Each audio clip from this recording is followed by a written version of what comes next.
second reading this morning comes from 1 Peter, the second chapter, beginning with the 4th verse. It says, "Now you are coming to him as a living stone.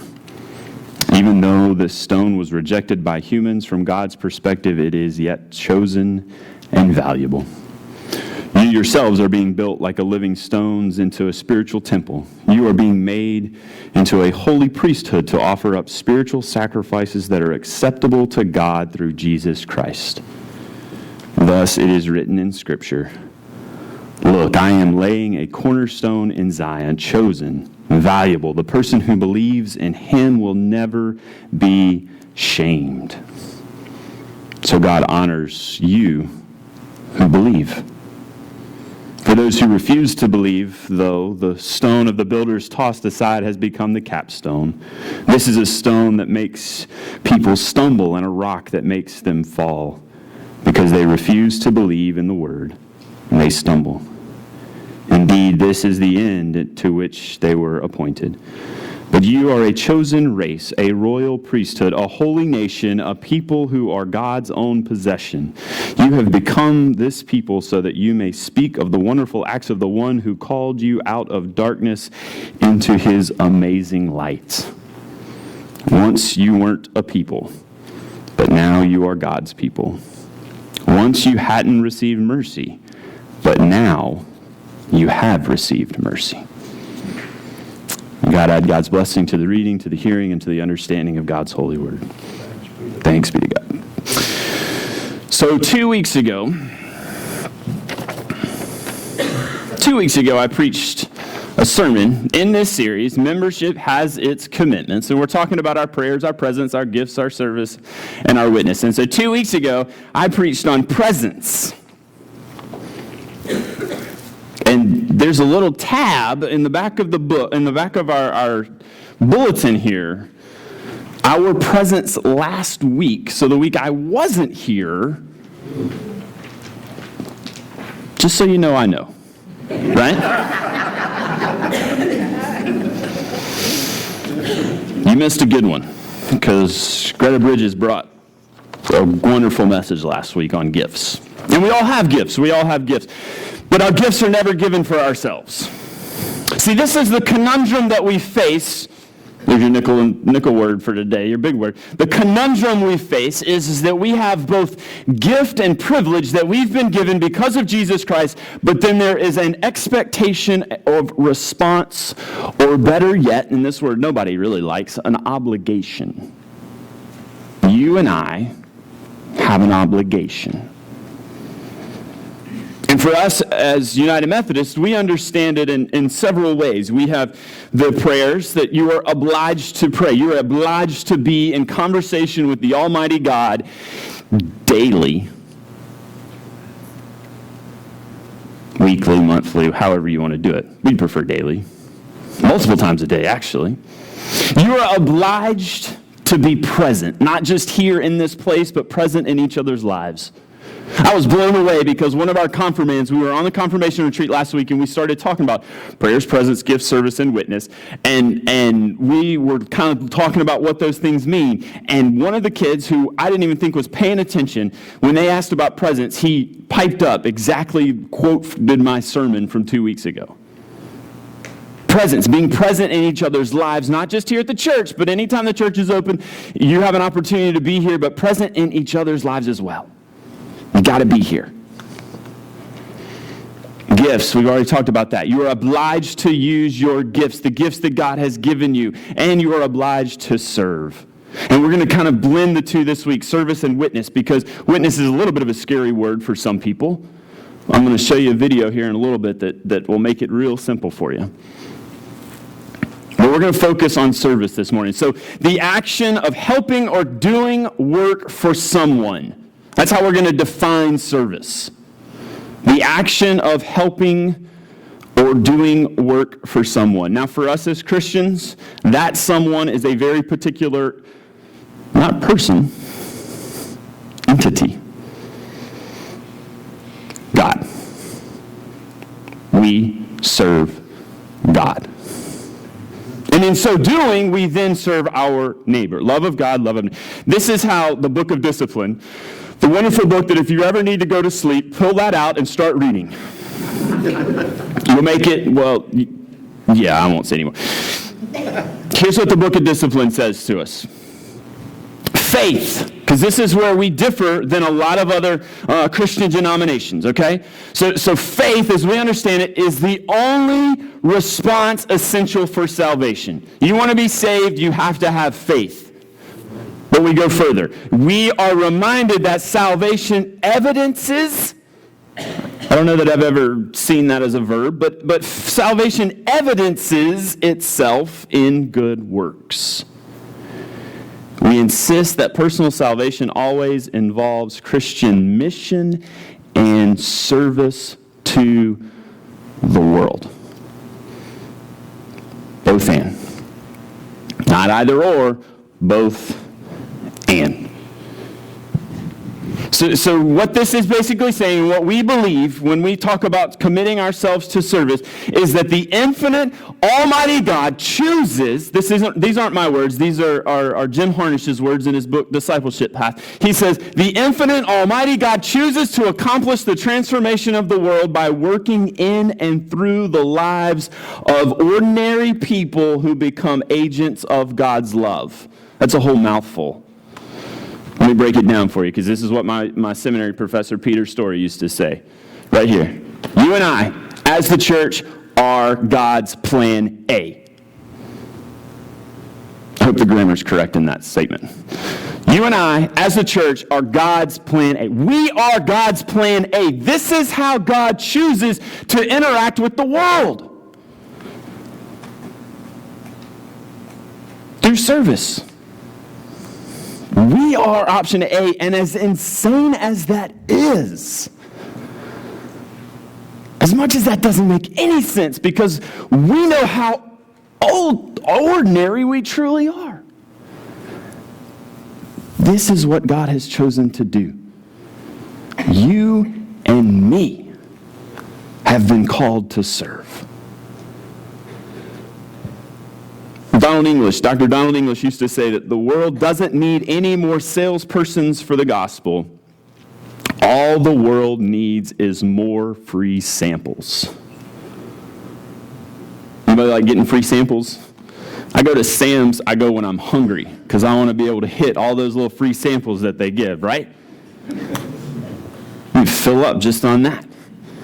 That's what the world needs. The world needs those free samples of God's love just flowing out of us. We call that service. And here's the truth. The truth about our life, your life and mine, is that we never really know how God might use the gifts of service we offer. You never know. Never know. But here's what I do know.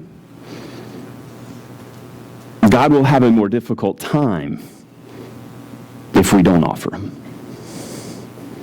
I mean, I'm not saying God's not going to use you if you don't offer yourself. God's going to use you if God wants to use you. What I'm saying is that we'll know and we'll be more secure in more assured of our salvation when we start thinking about offering ourselves to God's service.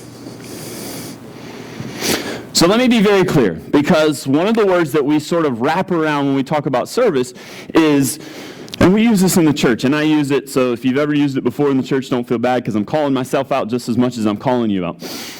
There's a very real difference when it comes to Christian service versus being a simple volunteer. So let me show you a few differences, all right? So you got volunteer on the one side, and you've got a servant on the other. Now, for us as Christians, you and I are committing our lives, have committed our lives. You'll get a chance next week to recommit your life to service, all right? So a volunteer. First, a volunteer describes a particular activity that is not at the center of one's identity. I can go be a volunteer at the animal shelter. That has nothing to do with my identity of who I am, right? Instead, being a servant describes something about who one is as a follower of Jesus Christ. can make the case that I would go down to be a servant at the animal shelter because I believe Jesus Christ came to save the entire world and all of creation as well, and so therefore I want to contribute to that. You could make that case. I'm okay with that. But the reason I'm doing it is because I believe Jesus called me to do it. Not just because I love puppies. Not so much cats, puppies. No. I knew I'd get some cat lovers. All right, volunteer, before I get in more trouble. Gives of time, well, I'm going to get in real trouble when we come to Hittites. Gives of time and talent when it is convenient or when it fits one's schedule. Watch out for your toes. Is it convenient for you? Does it fit your schedule? That's a volunteer. I serve when it sort of works for me. Doesn't really work for me right now, so I'm gonna say no. Now, there's a balance here, because some of us need to learn to say no more often, but not all the time. Versus a servant, all the time. You're a servant all the time. Not just when it's convenient for you. This isn't something you take that hat off and you hang it on the rack as you walk out of here, and when you walk back in here next Sunday, you pick that hat back on, you put it in, and you come into the sanctuary. That's not the way we work. All the time you're a servant of Jesus Christ. Third point. Based on his or her interests or values. Again, I can go serve at the animal shelter. I can be a volunteer because I love dogs. That's based on my interests. That's based on my values. A servant is based on God's values. What does God want of us? So you can break it down, those three. To be a servant describes something about one who is a follower of Christ, all the time seeking after God's values. God's values in our lives. Not just what we value, but instead what God... Again, I've said it to you before. What does your heart break for the same things that breaks God's heart? See, we're a servant of God all the time. And this comes through even in our work. Now, some of you are retired, and you work harder now than you ever did before. So, you're a servant in your work. I read an alarming study this week that was put out on an article by Christian Century this week, and it referred to the fact that nearly 75% of all Americans sense no dignity or higher purpose in their work. 3 out of 4 people sense no higher purpose in their work.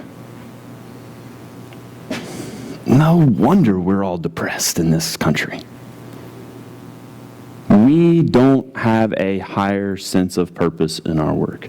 Here's what the article says, and I'm going to read it to you. It's just a little paragraph. It says, our culture's hunger for meaning and dignity in everyday work is a window through which Christians can shine the light of the gospel. It says, no civilization can grow and flourish when its people spend the vast majority of their waking hours in an activity they find meaningless.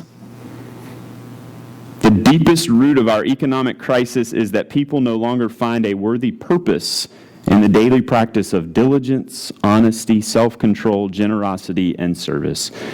And here's what the author says. This creates a timely moment for people to rediscover how God brings dignity and meaning to daily life.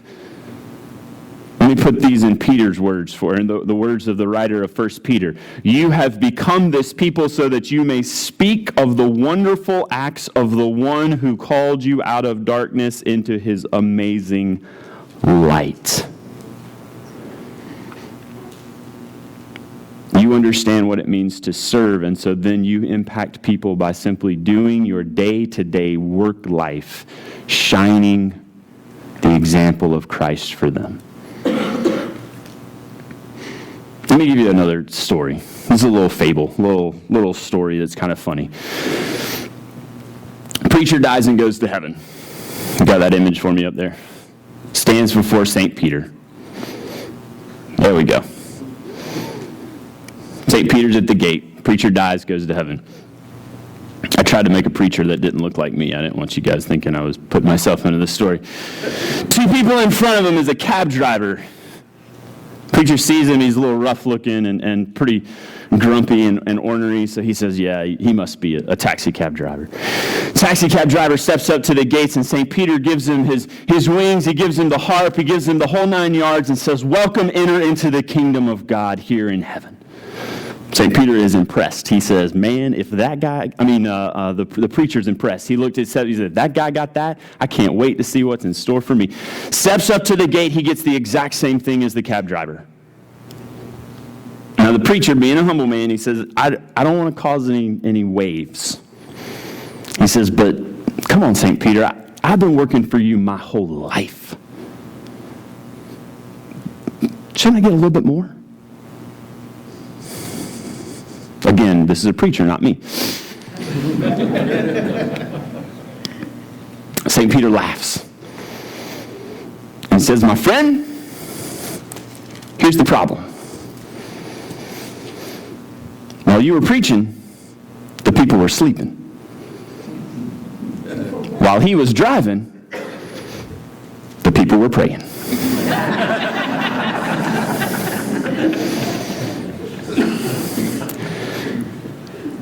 You and I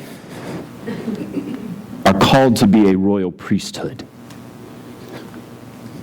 That is not just something that is placed on me as a minister. Each and every one of us are called to serve. You are called to commit your life to service in all that you do, knowing that you are going to demonstrate Christ's love to people every single day. We talked about this before. People need to see the love of God in this world because they see a lot of other junk instead. And if you and I can speak a word of good hope in all that we do, no matter what may come, if we can still be those people of hope, we begin to be part of God's kingdom here and now. I want to show you a video real quick, and somebody sent this to me. They texted it to me at 12:15 at night. Please don't text me at 12:15 at night. They sent me this video, and I played it. Well, first off, I had to check and make sure it wasn't like a spam thing, but I wrote him back the next morning. I was like, did you mean to do this? He said, yeah. So I played it, and it was perfect. It's absolutely perfect. This is a video of the Duck Commander. Anybody familiar with the Duck Commander? There's a show on TV now called Duck Dynasty, and they started by making duck calls, and I actually have a Duck Commander duck call at my house. And I meant to bring it, but I forgot to. This video is of Phil. Phil is the father, the patriarch of the church, of the family. He was the one that started making duck calls a long time ago. This is a Christian family. They have Christian values on their show. They pray at the end of their show. The only problem is it's on at 10 o'clock at night, and I'm asleep by then. Let's just play this video. I want you to see what Phil Robertson, the father, did back when he was answering telephones. Hit that volume. There we go. So the phone rings. Back when I answered the telephone, those days are over. I said, hello, Duck Commander. The guy said, I need to order a duck call. Okay, what do you need?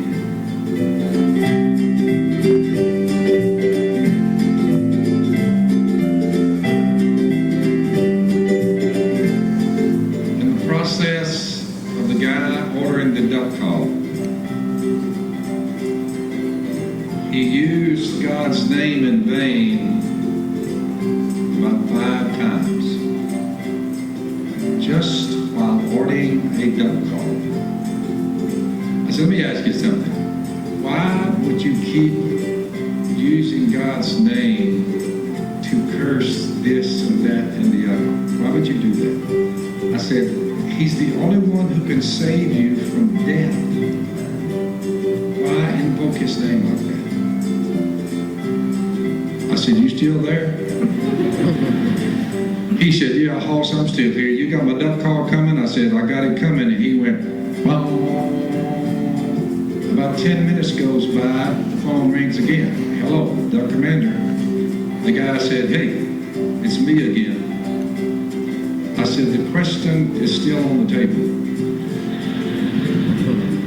Why would you do that? Curse and invoke the creator of the cosmos like that? I said, he can save you from death. You are going to die of something one day, right? He said, yeah, I'm going to die. He said, Mr. Robinson, I've never thought about that. I said, well, don't you think you ought to? I mean, give me a break.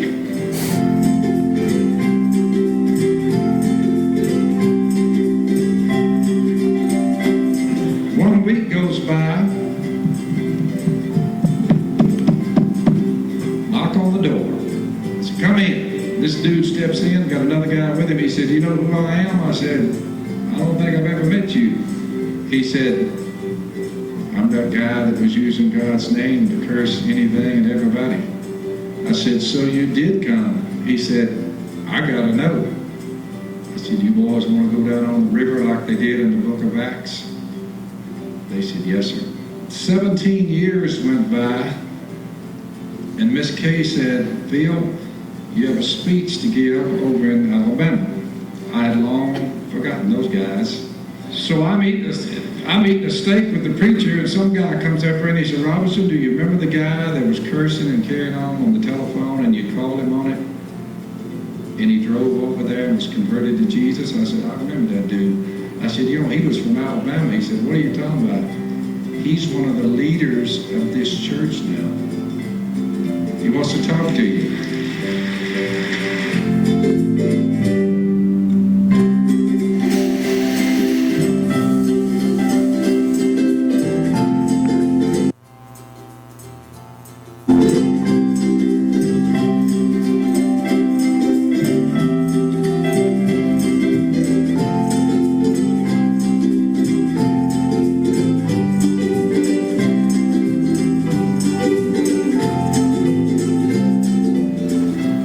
Just one phone call. Just a phone call.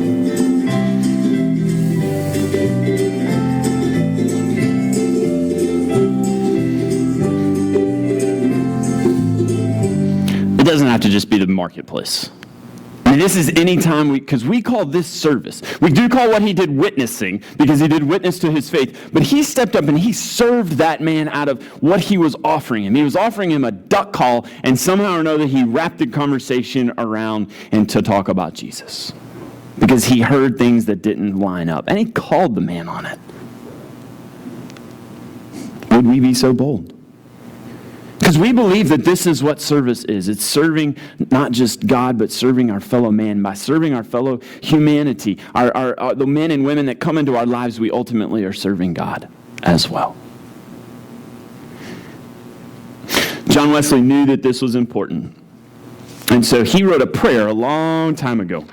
And actually, I included it in on your bulletin today. I wanted you to see it, but I also wanted you, if you had the opportunity or needed to be able to take it home with you. If we run out of bulletins in the second service, that'll be a good thing. So here we go. John Wesley's covenant prayer. I'm going to invite you as our closing part of this time in order for me I want you to pray this with me. We do have it on the screen as well, so if you don't want to look down, you want to look up, you can do so. But let's pray together. I was once mine.